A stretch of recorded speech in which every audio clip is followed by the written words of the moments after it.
চৰকাৰী কৰ্মচাৰীয়ে যদি কাম নকৰে RTPS কমিশনত এপ্লাই কৰক যদি কাম নকৰে তেওঁ পাৰ ডে ফাইন দিব লাগিব এতিয়া RTPS কমিশনৰ অধ্যক্ষই শপত গ্ৰহণ কৰিলে নাম কৈ দিও ডক্টৰ সুজয়লাল থাউচেন তেওঁ CRPF ৰ DG আছিলে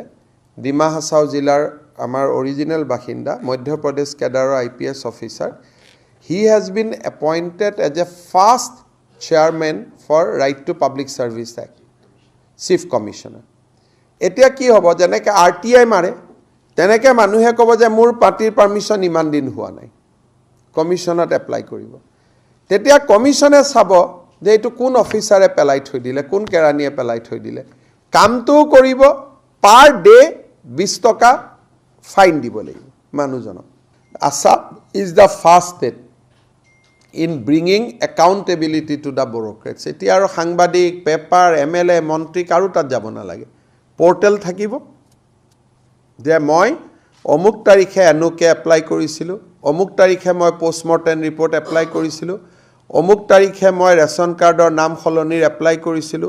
অমুক তাৰিখে মই মাটি কিনাৰ এপ্লাই কৰিছিলো 45 দিন হৈ গল মোৰ কামটো হোৱা নাই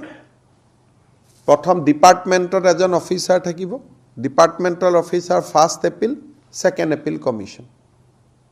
আৰু যিমান দিন দিলে হ'ব 20 টকা ফিজ দৰমহাৰ পৰা দিব লাগিব